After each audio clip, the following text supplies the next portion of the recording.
Baik, selamat pagi dan salam bahagia teman-teman sekalian. Kita ketemu lagi di pertemuan psikologi komunikasi. Pada pertemuan kali ini, teman-teman sekalian, kita akan membahas tentang bagaimana komunikasi intrapersonal.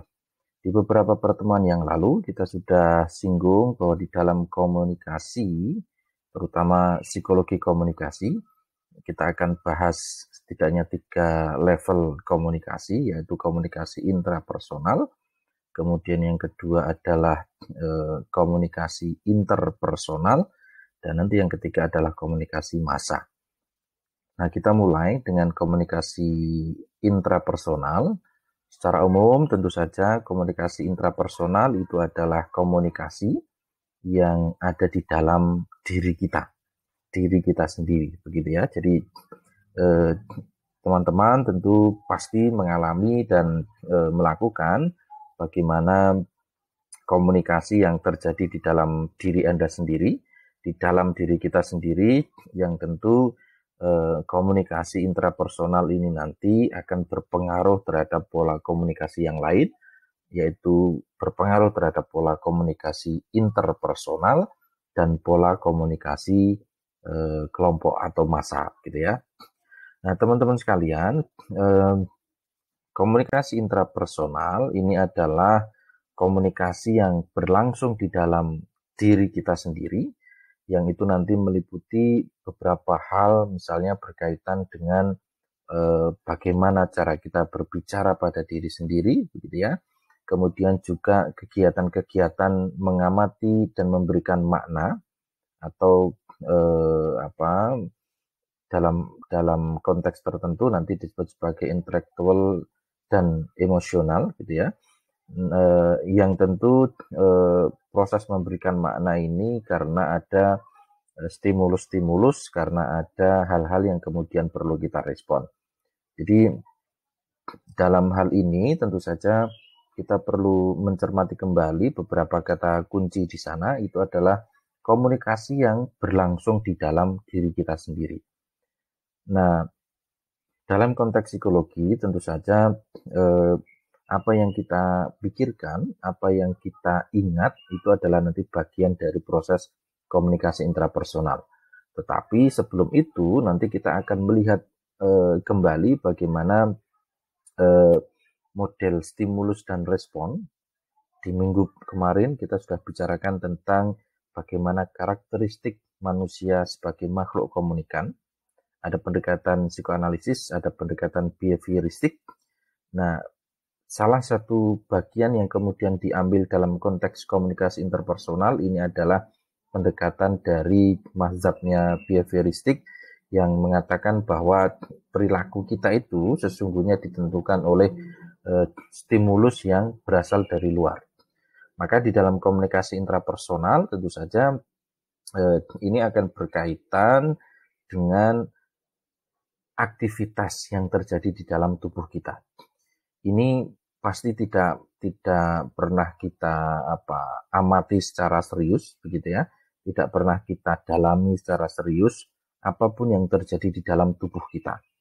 Yang kita tahu ya kita bicara, yang kita tahu ya kita ngomong-ngomong dengan orang lain, yang kita tahu kita bertelepon dengan orang lain, tetapi bagaimana proses yang terjadi di dalam internal tubuh kita, di dalam pikiran kita, tubuh kita tentu saja mulai dari kepala sampai ujung kaki, begitu ya. Ini yang hampir tidak pernah kita sadari secara serius, tidak pernah kita cermati secara sungguh-sungguh, bahwa di dalam tubuh kita itu tentu saja serangkaian komunikasi terjadi dengan hal yang sangat rumit, terjadi dengan hal yang sangat kompleks, yang sekali lagi ini hampir tidak pernah kita sadari proses-proses yang terjadi di dalam tubuh kita. Jadi di dalam komunikasi intrapersonal nanti kita akan bicarakan soal bagaimana kegiatan berbicara dengan diri sendiri. Jadi berbicara itu tentu saja bukan semata-mata mulut kita yang mengeluarkan kata-kata, begitu ya, tetapi proses-proses yang mengantarai mulai dari adanya stimulus gitu ya, stimulus yang berasal dari luar tubuh kita, sampai kemudian kita memberikan makna gitu ya, dari stimulus memberikan makna sampai nanti bagaimana kok bisa kita berucap seperti ini, kok bisa kita bersikap seperti ini, kok bisa kita bertindak seperti ini. Ini yang ada di dalam konteks bicara dengan diri sendiri. Tetapi dalam konteks psikologi komunikasi intrapersonal juga berkaitan dengan kegiatan-kegiatan untuk mengamati dan memberikan makna. Jadi kita tentu saja nanti juga akan mengamati, merefleksikan apa yang ada di dalam tubuh kita, apa yang terjadi di dalam tubuh kita dalam hal komunikasi ini, sekaligus kemudian bagaimana prosesnya memberi makna terhadap stimulus-stimulus yang berasal dari luar, baik itu peristiwa-peristiwa yang terjadi pada diri kita, ataupun peristiwa-peristiwa yang berkaitan dengan orang lain, atau peristiwa-peristiwa berkaitan dengan kelompok, maupun selain peristiwa, itu adalah pandangan-pandangan yang kita peroleh dari luar. Jadi di dalam memberikan makna itu tentu saja nanti kita akan bicara juga tentang makna secara intelektual, dalam hal ini adalah proses kognitif, tetapi juga makna secara emosional, atau dalam hal ini nanti kita akan bicarakan soal afektifnya. Nah, teman-teman sekalian, secara umum tentu saja apa yang kita bicarakan dalam komunikasi intrapersonal itu nanti akan berkaitan dengan 4 hal ini, yaitu adalah sensasi, persepsi, memori, dan berpikir. Di kesempatan pertama ini kita nanti akan bicarakan soal bagaimana proses sensasi. Bagian awal dari terbentuknya pola komunikasi intrapersonal itu pasti akan selalu diawali dengan proses yang disebut sebagai sensasi. Nanti di bagian selanjutnya kita akan bicarakan soal persepsi. Persepsi ini adalah memberikan makna atas sensasi yang kita peroleh. Baru kemudian dari proses pemberian makna itu tadi, kita nanti bergerak di bagian ketiga, itu adalah proses memori. Kita akan bicarakan soal bagaimana, kenapa sih orang bisa lupa, dan kenapa kita bisa mengingat, begitu ya. Ini akan ada di bagian ketiga, dan nanti di bagian keempat kita akan bicarakan soal bagaimana proses berpikir di dalam komunikasi intrapersonal. Nah, teman-teman sekalian, kita akan mulai dari apa itu yang disebut sebagai sensasi. Sebelumnya saya sudah sempat menyinggung juga bahwa sensasi ini adalah bagian awal dari terbentuknya komunikasi. Jadi dalam psikologi tentu saja sensasi ini menjadi bagian penting terkait dengan apa yang akan kita respon, dan kemudian bagaimana cara kita merespon atau bereaksi, serta apa feedback dari orang lain gitu ya, orang lain yang merespon reaksi kita. Jadi ini urutan-urutan yang saya kira dalam proses komunikasi ini kita lakukan secara terus-menerus, kita lakukan secara continue gitu ya. Dan dalam konteks itu hampir kita tidak pernah tidak pernah berhenti di dalam melakukan komunikasi, terutama komunikasi yang bersifat intrapersonal, komunikasi yang ada di dalam diri kita sendiri. Nah,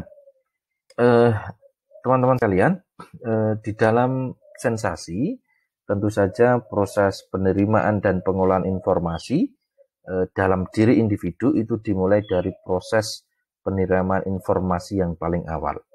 Jadi yang paling awal dari proses komunikasi adalah bagaimana kita itu ya tubuh kita gitu ya, tubuh kita ini kemudian menerima informasi. Nah, proses penerimaan informasi itulah yang kemudian disebut sebagai sensasi. yang nanti akan diikuti dengan persepsi, akan diikuti dengan proses penyimpanan informasi dan pengetahuan itu di dalam konteks memori, dan kemudian akan berlangsung bagaimana cara memanggil informasi yang kita simpan di dalam memori kita itu digunakan kembali sebagai sebuah bentuk informasi yang diberikan ke pihak luar. Oke, teman-teman sekalian, sensasi di dalam proses diri kita itu tentu saja tadi saya menyebut bahwa proses ini berlangsung terus-menerus di dalam diri kita, meskipun kemudian kita tidak menyadarinya secara utuh, kita tidak menyadarinya secara langsung begitu ya. Tetapi kita ini, manusia ini, kalau saya bicara soal manusia, tentu saja ini berlaku bagi saya dan Anda.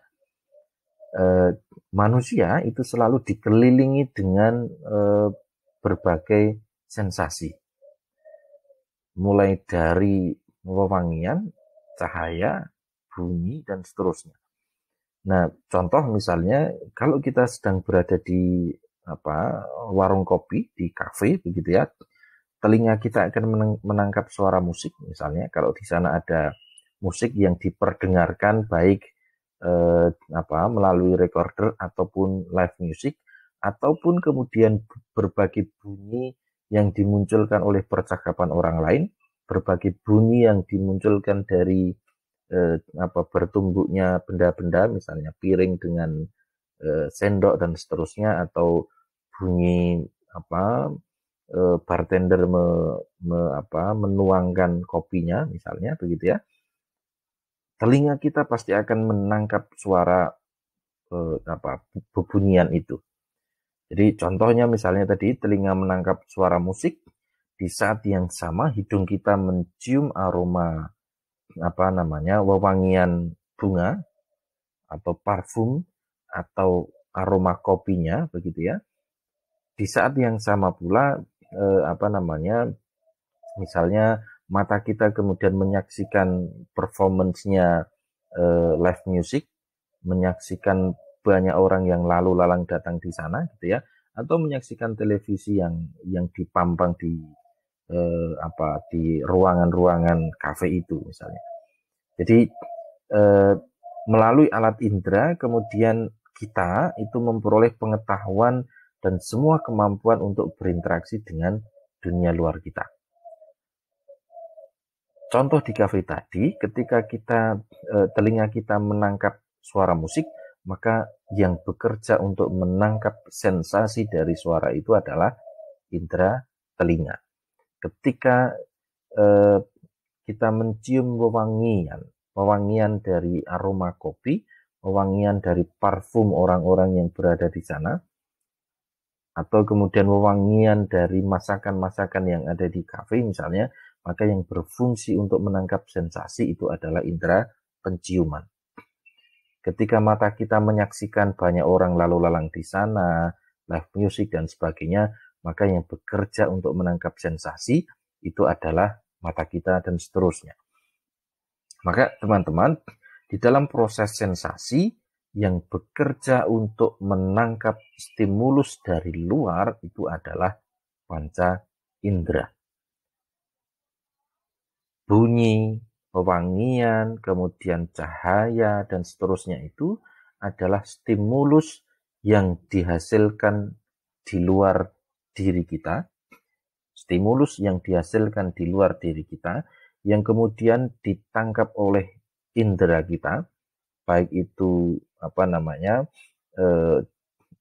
telinga, pendengaran, penciuman, penglihatan, kemudian indera pengecap begitu ya, maupun kemudian indera peraba, kulit kita.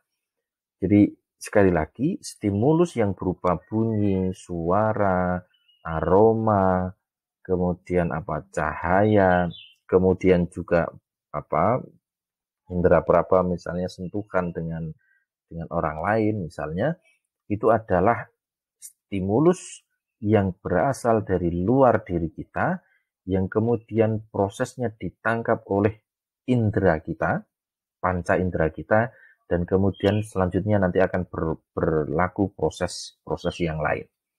Nah, melalui alat indera lah, panca indera lah gitu ya. Nanti di psikologi kita akan mengenal beberapa indera yang lain, tapi secara umum yang kita kenal itu kan panca indera gitu ya. Penglihatan, penciuman, pendengaran, pengecapan, dan perabaan. 5 panca indera inilah yang kemudian manusia itu memperoleh pengetahuan. Dari panca indera inilah kita memperoleh informasi, memperoleh pengetahuan, dan semua kemampuan kita untuk bereaksi dengan dunia di luar diri kita. Itu semuanya diantarai dan dimulai dengan panca indera kita. Oke. Nah, teman-teman sekalian, dengan demikian sesungguhnya kita bisa definisikan bahwa sensasi itu adalah proses menangkap stimulus atau stimuli melalui alat indera. Sensasi itu adalah proses bagaimana mata kita melihat cahaya, bagaimana hidung kita mencium wewangian aroma kopi tadi, bagaimana telinga kita mendengar musik yang yang keluar dari entah itu sound system maupun live music gitu ya. Sehingga proses-proses itulah yang kemudian disebut sebagai sensasi. Sensasi itu berasal dari kata sense yang berarti alat indera yang kemudian menghubungkan organisme dengan lingkungannya. Lingkungan itu tentu saja tadi kita maknai stimulus-stimulus yang di luar diri kita gitu ya. Dan itu yang kemudian setiap hari kita, setiap detik, setiap saat kita itu dibombardir dengan sensasi-sensasi, dibombardir dengan stimulus-stimulus. Contoh pada pertemuan ini gitu ya, ketika teman-teman menyaksikan video ini, teman-teman mengalami setidaknya dua proses sensasi. Yang pertama, Anda mendengarkan suara saya. Dengan begitu, indera pendengaran Anda sedang bekerja untuk menangkap stimulus. Kemudian yang kedua, Anda melihat tulisan dan sekaligus membaca tulisan yang terpampang di layar Anda. Itu artinya indera penglihatan Anda sedang bekerja untuk menangkap stimulus berupa tulisan atau gambar yang sedang Anda tonton di layar.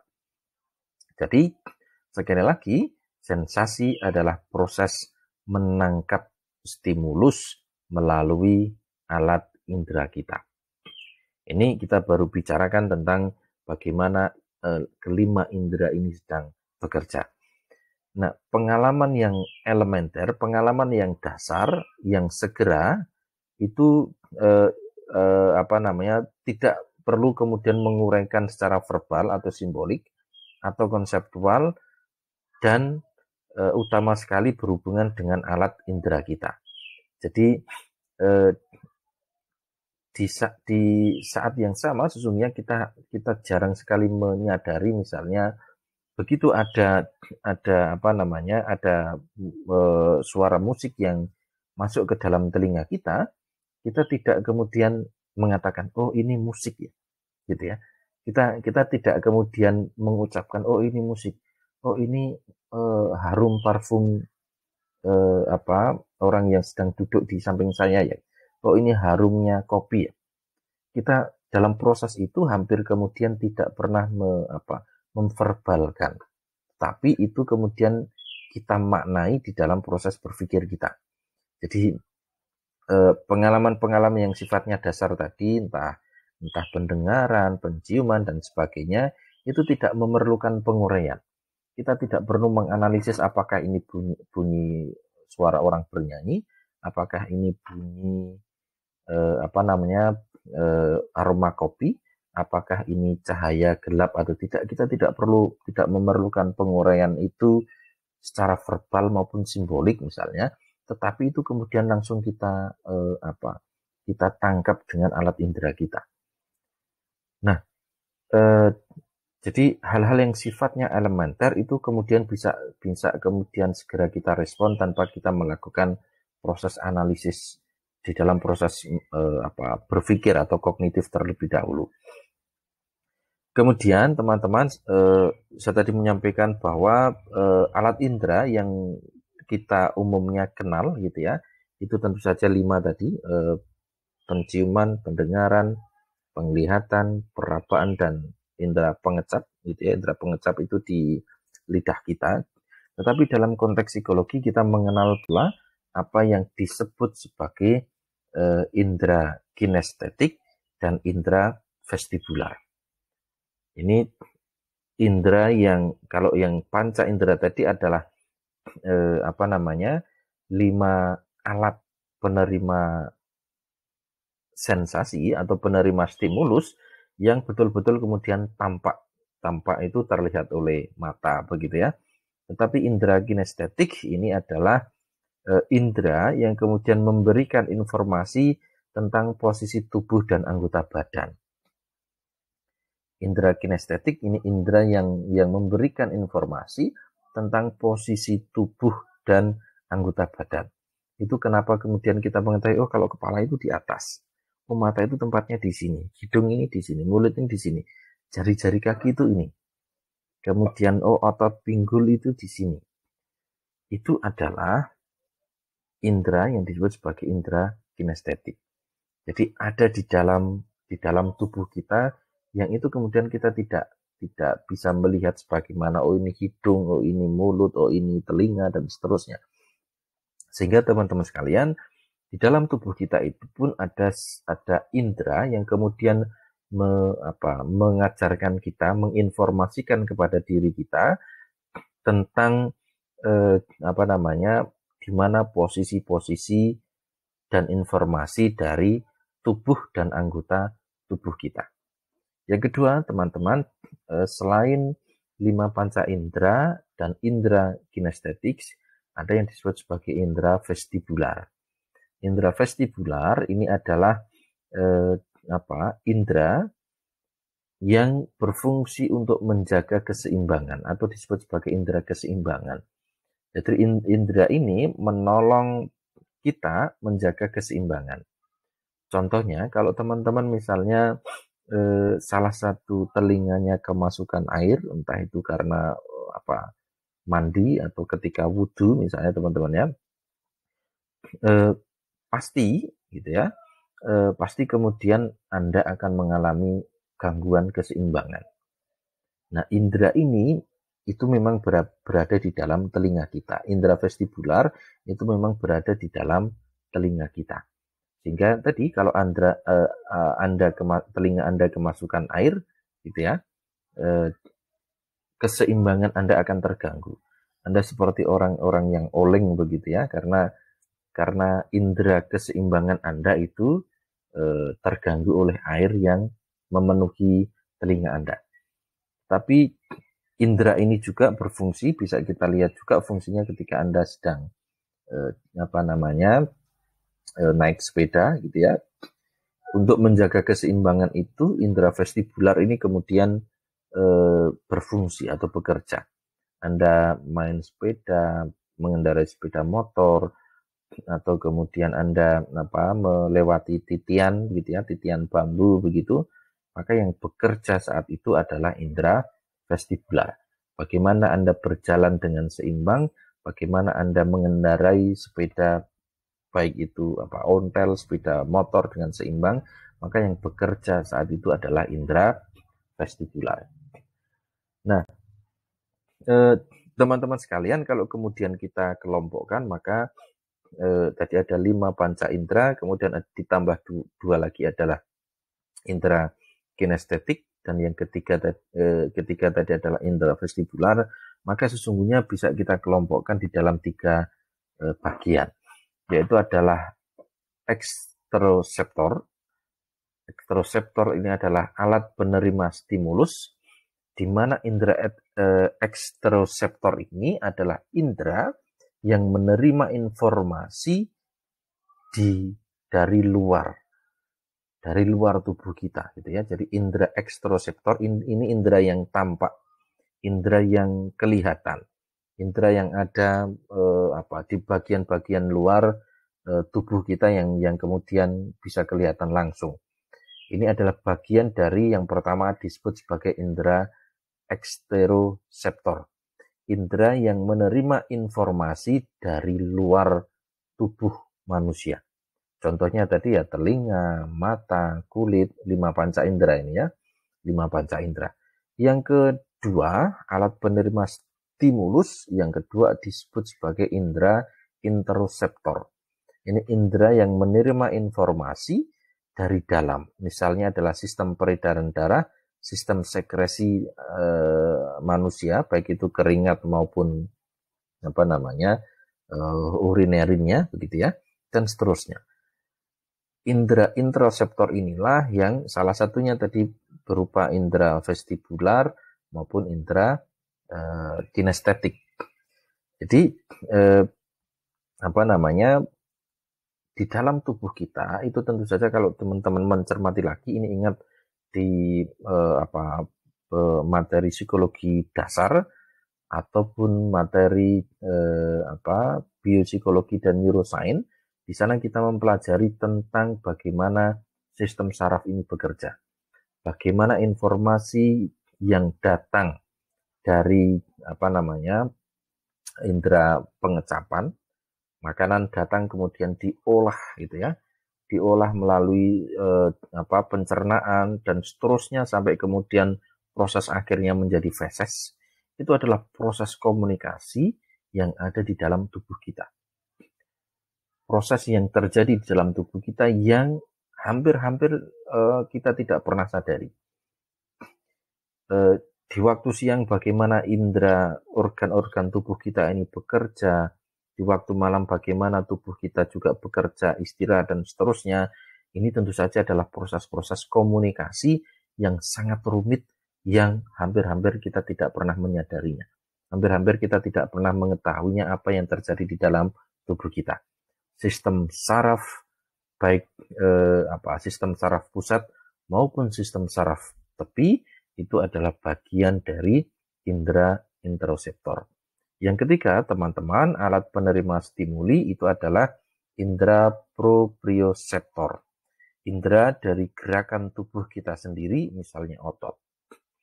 Jadi otot-otot kita itu adalah difungsikan sebagai indera proprioseptor yang kemudian menggerakkan tubuh kita.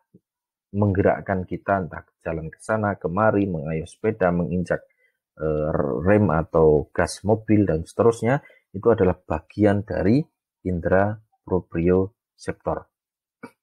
Nah, otot kalau Anda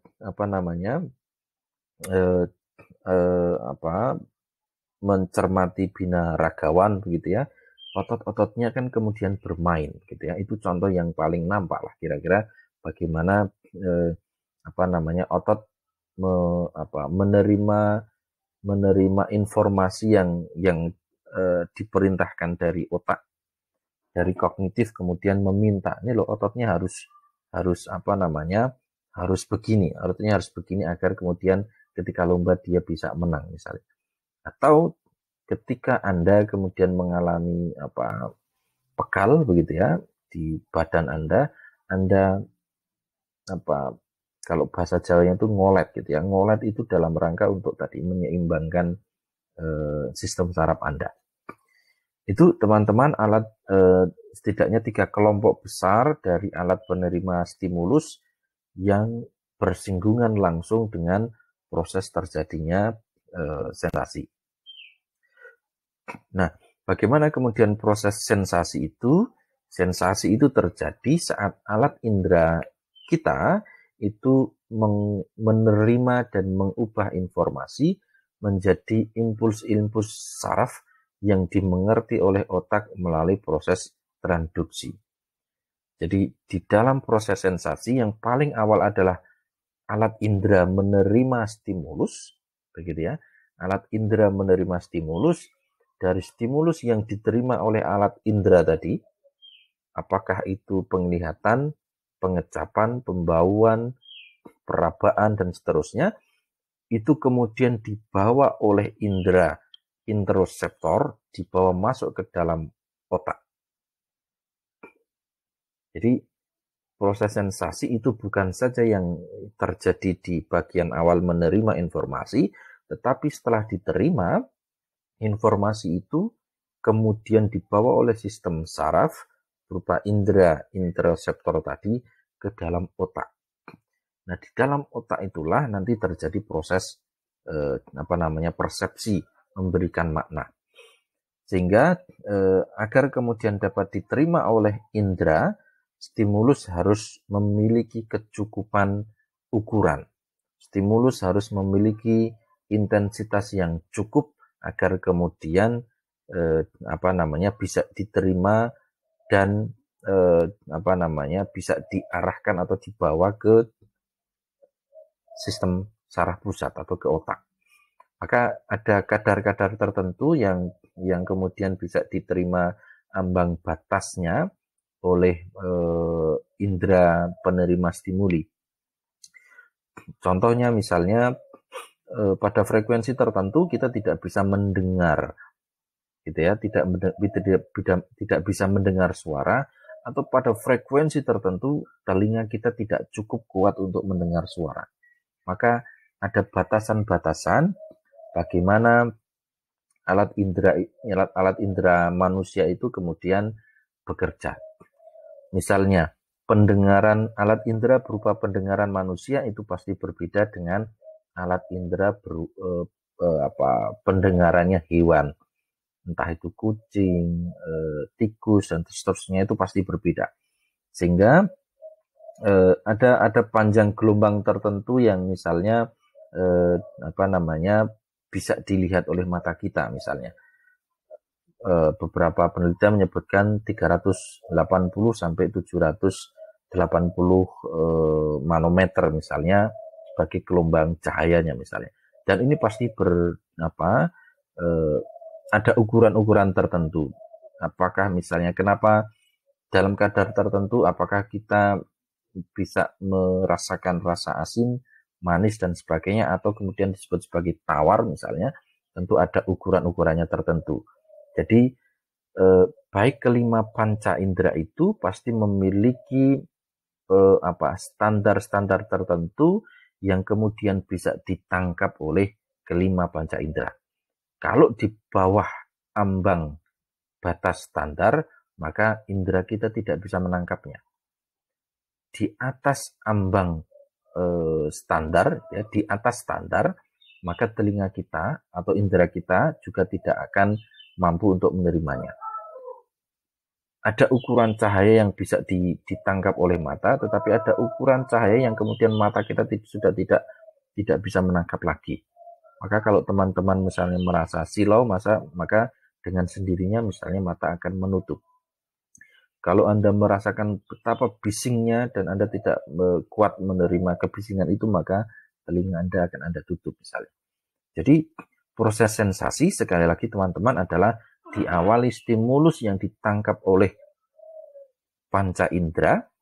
Stimulus itu tentu harus stimuli itu tentu harus dengan ambang batas yang bisa diterima oleh panca indera, baru kemudian dari panca indera itulah diterima di dalam indera interoceptor yang kemudian dibawa ke sistem otak.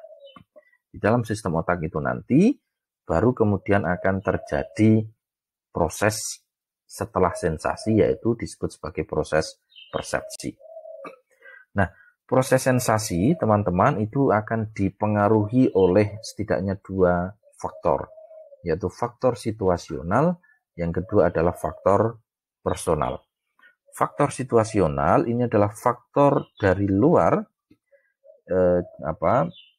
yang berkaitan dengan intensitas atau ambang batas stimulus itu tadi. Ini akan berkaitan dengan lemah atau lembut atau kerasnya suara, redup atau terangnya cahaya, keras atau asin, pedas, dan sebagainya yang ada di indera pengecapan dan seterusnya.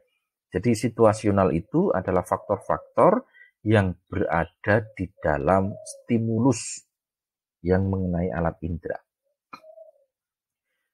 Yang kedua, ada faktor personal. Faktor personal itu adalah faktor-faktor atau hal-hal yang dimiliki oleh seseorang berkaitan dengan biologisnya, berkaitan dengan kesehatan 5 panca inderanya. Misalnya kapasitas alat indera, pengalaman maupun lingkungan budaya. Ini adalah faktor personal. Misalnya, kapasitas alat indera itu akan berkaitan dengan apakah mata Anda minus atau tidak, silinderkah, minuskah, pluskah misalnya, itu akan berkaitan dengan bagaimana cara kita menerima stimulus dari luar. Kalau pendengaran, apakah Anda mengalami gangguan pendengaran atau tidak, budek atau tidak misalnya. Itu akan berkaitan dengan kapasitas alat indera. Semakin sehat alat indera kita, maka kemampuan menerima stimulus itu akan baik. Teman-teman yang misalnya mengalami tuli misalnya, tentu proses pendengarannya tidak baik. Teman-teman yang mengalami kebutaan misalnya, tentu saja proses penangkapan berupa stimulus dari cahaya itu juga tidak baik, dan seterusnya. Tapi selain kapasitas kapasitas indera, kesehatan alat indera kita juga ditentukan oleh pengalaman. Secara personal, pengalaman itu berpengaruh juga terhadap sensasi yang kita terima, sensasi yang muncul atau mengenai diri kita. Nanti ini akan sebenarnya berkaitan dengan atensi, perhatian yang kita fokuskan pada stimulus yang berkenaan dengan diri kita, tetapi juga di faktor personal itu berkaitan dengan lingkungan, berkaitan dengan budaya, dan seterusnya.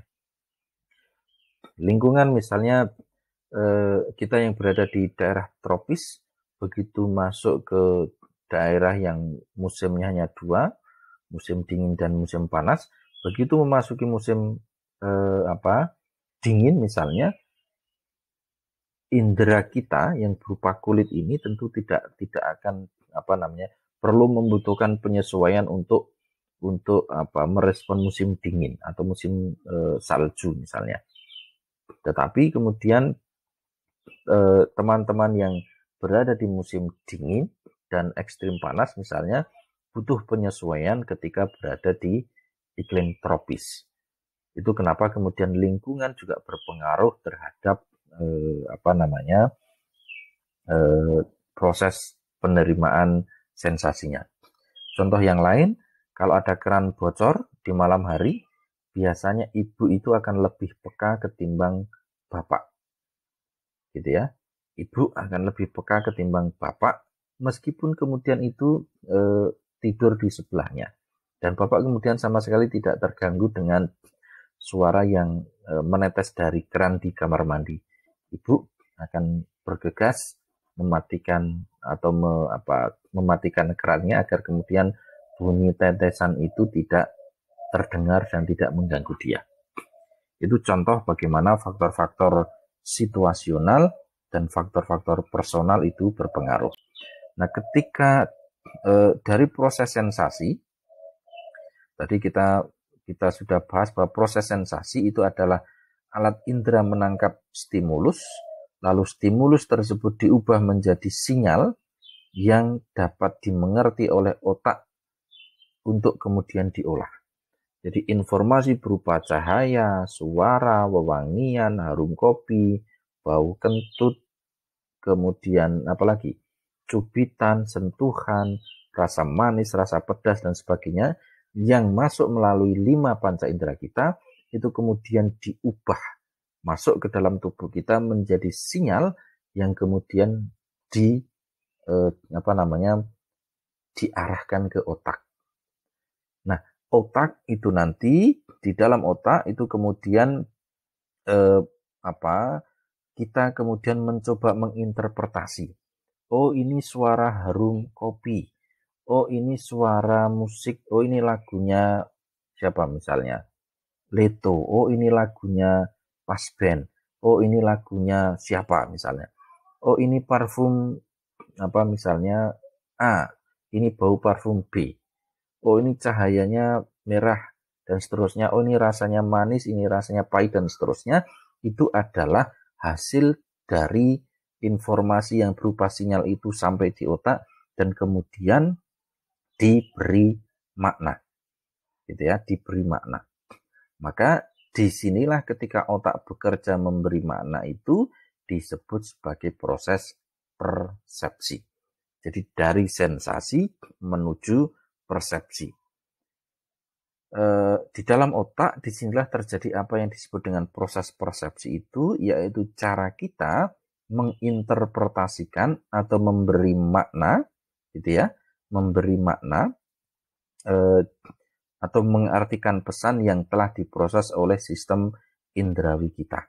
Jadi di dalam otak itu kemudian memberikan informasi itu tadi. Kalau kita mencium bau, baru mencium bau wewangian, gitu ya, mencium bau wewangian, maka Anda sedang mengalami sensasi. Maka Anda menyadari bahwa wewangian itu sama dengan ini bau parfum jasmine misalnya, yang dipakai oleh sahabat Anda, kesadaran atau interpretasi bahwa Anda, interpretasi Anda atas wewangian itulah yang disebut sebagai persepsi. Jadi mencium wewangian itu disebut sebagai sensasi. Anda mengartikan, oh ini wewangian parfum jasmine yang sering dipakai oleh pacar saya, itu disebut sebagai persepsi. Sampai di sini, nanti di bagian kedua kita akan membahas tentang persepsi. Kita akan segera lanjutkan, teman-teman silahkan siapkan mungkin pertanyaan yang berkaitan dengan sensasi. Jika ada hal yang belum dipelajari, silahkan ditanyakan. Nanti kita akan lanjutkan kembali tentang apa yang disebut sebagai persepsi.